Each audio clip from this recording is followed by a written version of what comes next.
Hello, Narnach here. Welcome back to Path of Exile. So last episode we made it to Act 3. This episode we are actually going to play in it. So in between episodes I did my usual thing. And actually I didn't do my usual thing. My usual thing is that I upgraded my gear, and that's something I didn't do. Instead, I did some ledge runs to gather some crafting materials and basically to provide some background footage for a video update I posted probably a couple of hours before this video goes live. Basically with an overview of what happened in 2015 and my plans for 2016. And I figured it would be nice to have some background footage, and running about half an hour of ledges is a pretty pleasant way to spend your time, especially with this build. Monsters just melt. Especially if you consider that I'm level 52 now. It's level 42 here. The ledge is level I'm level 49 here. The ledge is only 42. So it's not too difficult, and it's actually pretty safe running around in a level that's 10 levels below you. It's abysmal if you want to gain quick XP, then don't do that. I believe that if you run an area that's 10 levels below you. Also, let's hide this thing. If you run an area that's 10 levels below you, you're not gonna get a lot of XP. I think you end up only getting 10% of the actual XP. The other 90% gets swallowed for the game, because that's the game's way of telling you to move on with your life, go play more difficult content. But then in a completely non-verbal way. Let's go down there. Hello, monsters.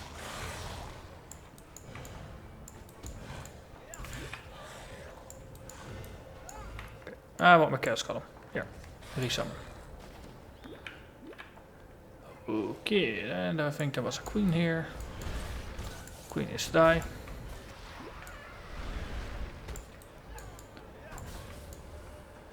And then we just continue looking. Ooh, rooftops. This is promising.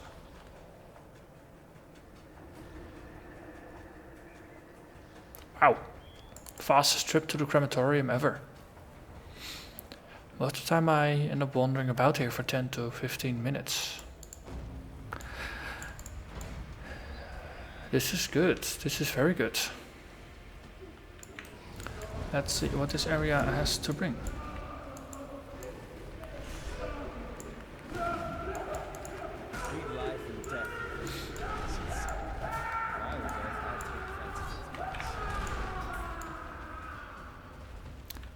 Poor Tolman. His final moments really do not sound pleasant at all.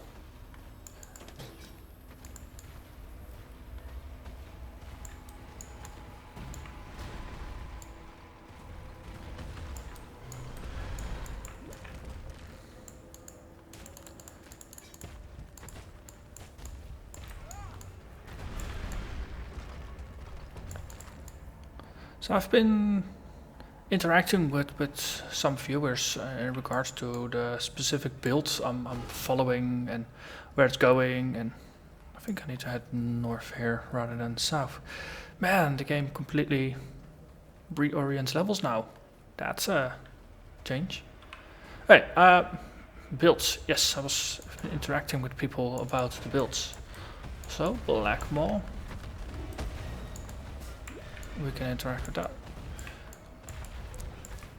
And as a result of those interactions, I've also been doing a little bit of research into how people generally build shadow casters, or shadows in general.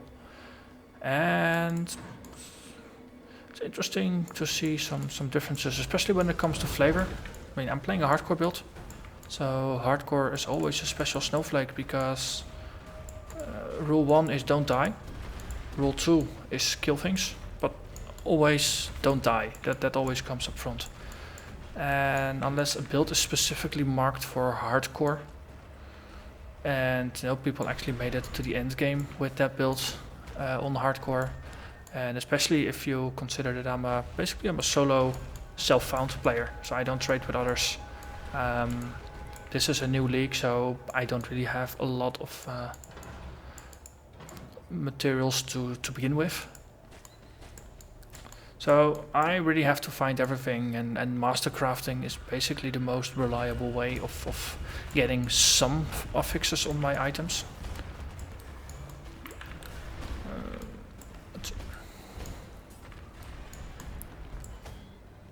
But I know some of the common quote-unquote unique items I just don't have access to, because no, I don't trade, so I don't find them. And I don't have higher level characters to do magic finding or something for me. I literally live with what I find. Every league I do start with a new stash, and the other characters I start on the league, they do share the same item pool. But most of the time the character I play for my videos is actually my highest level one. So it's usually the handoffs that I find on this character that go to others, rather than the reverse.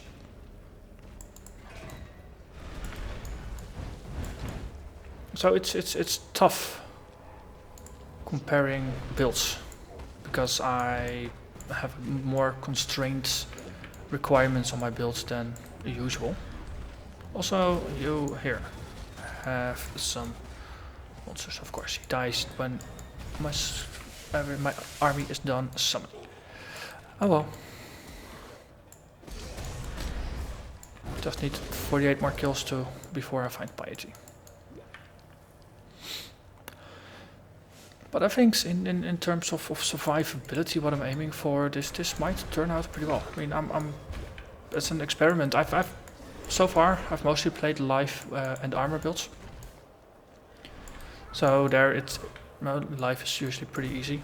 You get as much life as possible. But in this case, I'm playing a life, energy shields, evasion hybrid, which I think up until the Awakening expansion, hybrids were more or less a strict no-go, just way inefficient and not worth the bother. Apparently it's more doable now.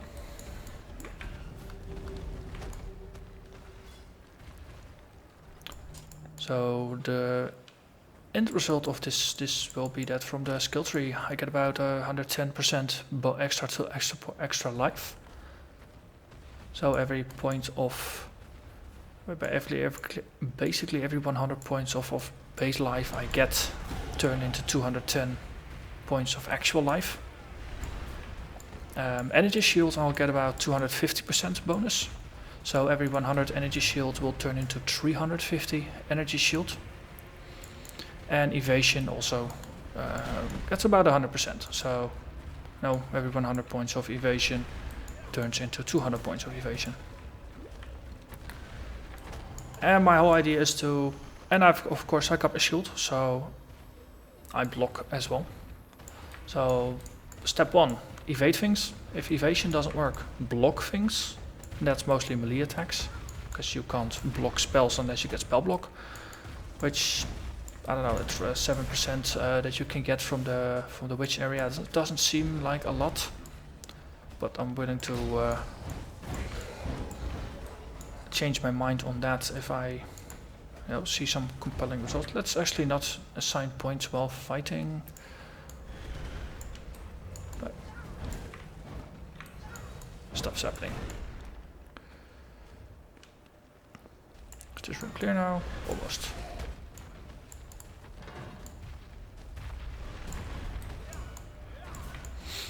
So the conventional wisdom is that you need 180% extra life to be hardcore viable.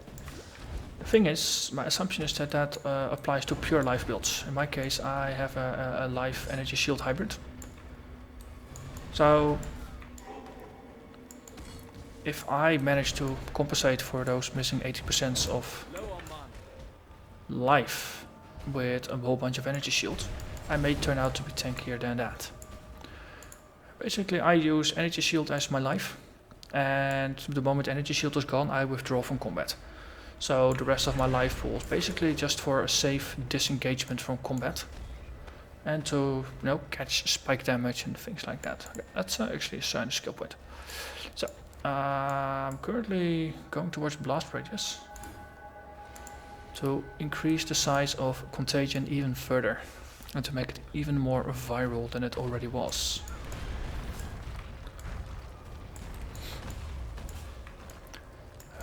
Another thing I'll be aiming for is to get a whole bunch of faster energy shield recharge. Let's grab this. I mean, from the skill tree you can get about pretty easily more than 100% faster energy shield recharging. So the moment energy shield recharge kicks in, I think it normally takes 6 seconds to recharge, to fully recharge this. And if you can double that, then in 3 seconds you have your entire energy shield back, which seems pretty useful. Also means that if I use my energy shield as basically my combat life, if I disengage, then just run around enemies for a while, rely on my evasion to dodge attacks, wait for energy shield recharge to kick in. The faster my energy shield recharges, the faster I can get back into combat.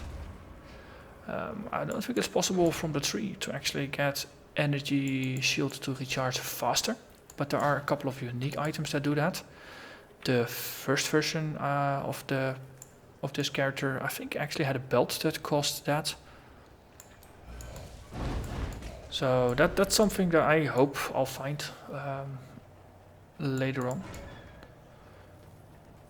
Because that would be a nice addition. I mean, if I don't have to wait for a couple seconds, but if it's if I can halve the time required before energy shield kicks in, that means I am even safer. Let's see.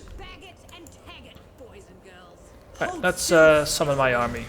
You die. I have my army deal with you. Piety, bye bye. She's actually would be dead if she didn't teleport out. I like the damage on this build, especially with the army of bones around me. Okay, let's say hi to Clarissa. Tell her that her lover is dead. Not quite sure she'll be happy about that. Huh? See you. It's the truth. No. And the truth hurts. Wait, I'm gonna get a reward from Maramoa. Let's talk to Maramoa first. Hey. Crimson Raiment. Oh, that's what I'm using right now. So that's not bad in the resistance department, it's not bad in the life department. Bonus to energy, to evasion and energy shield is pretty abysmal, but the base is something I can work with. Also, mastercrafting this is still an option because there's only 5 mods in there. And of course only 2 sockets.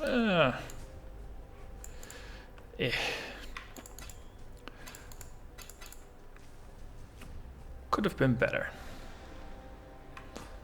Let's I've seen worse amulets. If you're into attacks, I mean this is for bow characters or something, could be nice. Let's see, yellows I keep over there, whites on the end. Okay.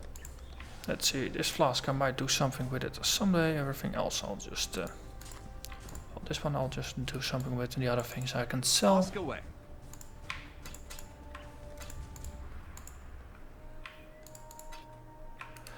Okay, let's move on. So, Crematorium and then work our way backwards. Because walking out of town the normal way is just too painful. Just to double check they didn't mess with this. This is still a dead end, right? Yeah. Okay, then we walk back.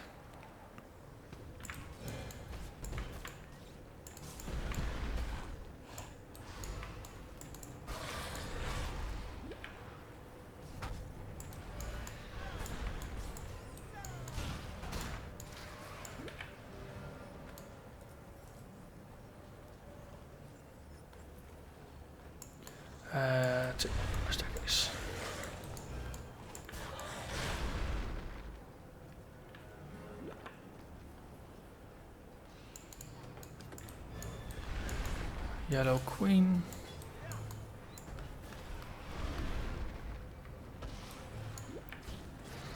And no more queen. Sanctified life flask. These are the latest rage.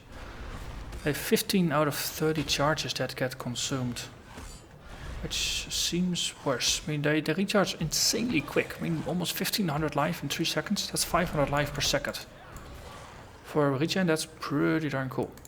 And mana, same deal. It's an insane amount of regen. But you can only hold 2 full charges on it, so they don't really seem reusable. They seem really bad for long protracted fights. Whereas the hallowed ones, they recharge 2000 life over 8 seconds. So that comes about 250 life per second. So that's half of what you get with a sanctified. But it's 10 charges that you use out of 30, so you have 3 full sips before the flask is empty. So it's definitely a trade-off rather than one being better than the other. Which I think is interesting.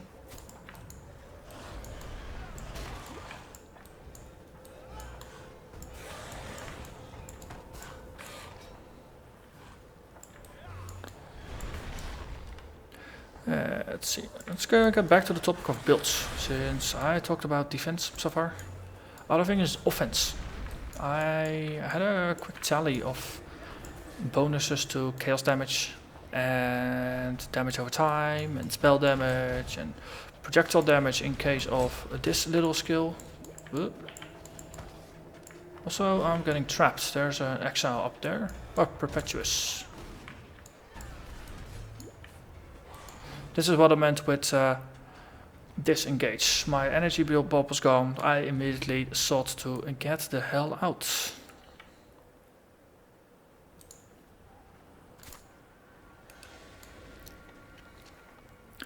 So, energy over the essence drain is a projectile attack. Contagion is a AoE attack. So, contagion benefits from increased area of effect, while essence drain benefits from projectile attack bonuses. And both, of course, benefit from chaos damage over time and spell damage.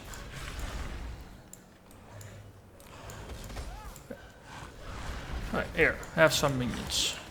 I'll just stand by and watch.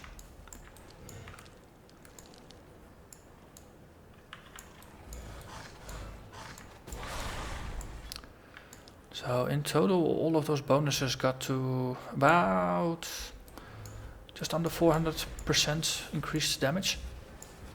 So basically, that's if you disregard gear, which probably is going to add another 50 to 100%.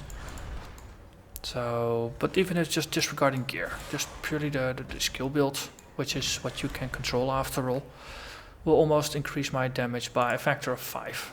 So if I would do 100 points of damage with a skill, I actually end up doing 500 points of damage for real. Which seems like quite a bit. And especially if I look at the interactions between contagion and essence drain and how you can just spread things about. And how you can use support gems to increase the damage that the skills do. Use curses and things to even further boost the damage. Hey, celebrating. I think you can make something really nice out of it. Not having actually played further than cruel difficulty, I'm not quite sure how the numbers have to be in the end, but that's how I've been comparing with just other builds I found on the Path of Exile forums. And well, from the looks of it, my build isn't too bad. I've seen builds that had way less damage from their passive tree. I've seen builds that had way less defensive stats from their passive tree. So yeah, I'm just gonna go with it and see how it turns out. I'm always welcome for criticism or ideas. well, if I forget about something, if I overlook something, knowing numbers from experience with people playing on hardcore, what's useful to aim for. I would love to learn from your experience, so I don't have to accidentally kill a hardcore character to develop my own. No, it's not a very efficient way to learn. So what the heck is up with my frame rate?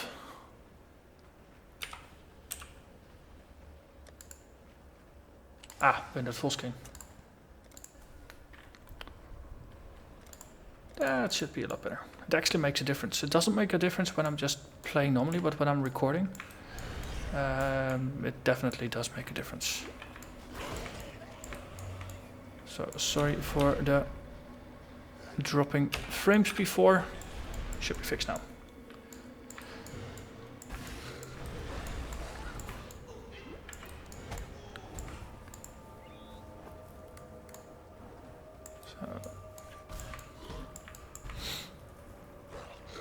Boom, boom.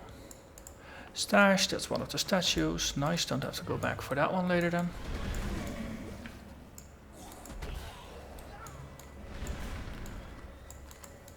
So far, in terms of how I've been building my builds, I've been using the Path of Exile skill tree planner rather extensively, seeing where I could get damage from, where I could get life from, energy shield, evasion, mana. And I always had a theoretical build, and based on just playing the build and gaining experience with it, and noticing things like, hey, I don't have enough mana, or hey, my mana regen is poor. Based on that, I just tweaked the build in real time and set new goals for me. And just like now with the Contagion, I really enjoy it. And I think a more efficient way to deal with packs is by just increasing the radius on it as far as I can. So that means branching off and taking more radius nodes. And that's gonna make the build even better, in my opinion. And if it doesn't work out, hey, I can always just refund the points and go back for it. And that's what I similarly have done with my initial build. I mean, I took this path to get this circle, then I piggyed back, and then I refunded these nodes. I could have gone this way, but the reason I went up here is because I got the regen first, which 2% regenerated life per second. It adds some extra safety early on, where your energy shield isn't as developed as you want it to be. So you're relying more on life as for tanking. So having some life regen that's always ticking, always washing away the little scratches. It helps. It helps you prevent. It prevents you from having to drink your flasks just to heal small scratches. It prevents those small scratches from stacking, because they will just be healed when you are, in between fights. And in the end, for me, it gives me a feeling of safety, like I'm more in control. Well, if I start out focusing more on damage than on life, it feels like I'm playing a glass cannon where one misstep results in me losing the character, which is something.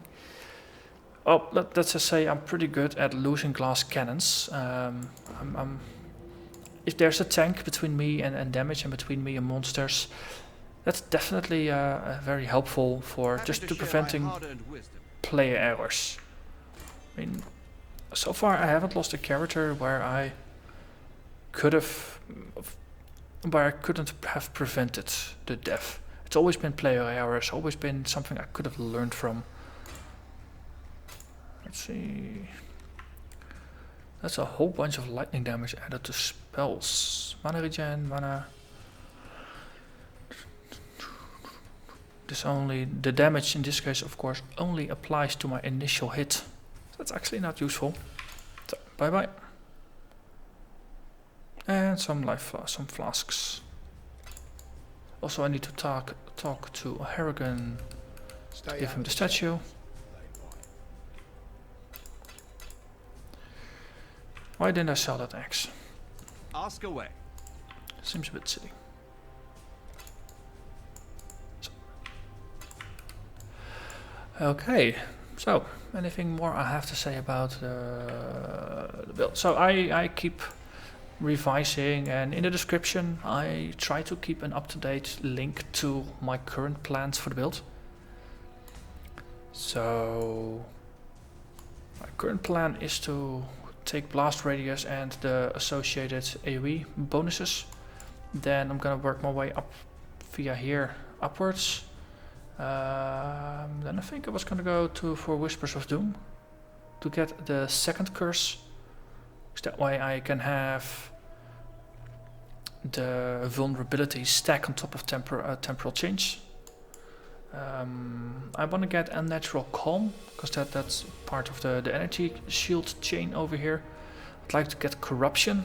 I'd like to get Arcane Focus for more energy shield. I mean, 20% increased energy shield, that's pretty huge. Increased energy recharge rate. At some point I'd like to get Essence Surge, which again boosts how fast energy shield recharges. And this also increases faster start rate, which is pretty good. Don't think this one did that. And at some point I'll probably end up just walking down the tree here, because again it boosts energy recharge and mana recharge, which is also good.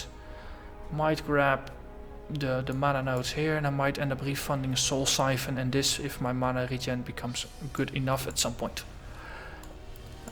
Also Heart and Soul, max mana, max life, that's a pretty good combo. And from there I'll just see. I still find it really hard to gauge how good jewels are. So far the jewels I found haven't been completely overwhelming. Well, actually, this is 25% extra damage. That by itself would be a pretty good reason to pick up a jewel. But it's been hard to gauge, because these are random drops. So basically, based on what I find, the value of jewels changes. I mean, 20% resistances is pretty decent. Projectile damage, not that much. But I know I can reroll them, and I've got enough Orbs of Alteration to do something with it, and I could even just scour one of them and then alch it to make it a rare, or even chance it to see if I can roll more of the uniques. But no, that's something. At some point I'll pick up probably this one and this one. They're pretty easy to pick up. I mean, there's only 2 points to get to here. And then 25% extra damage. So those are things I'm playing with as well. And that's what I'm currently thinking about. We'll see how it works out. And with that, I am done talking about the build. We have traveled to the next waypoint. We killed we chased off Piety. Didn't actually kill her. Coward got away. So I'll see you again next episode. And then we'll see if we can make it to the Solaris Temple, or somewhere along the way. Anyway, I thank you very much for watching, and I'll see you again next time. Bye bye.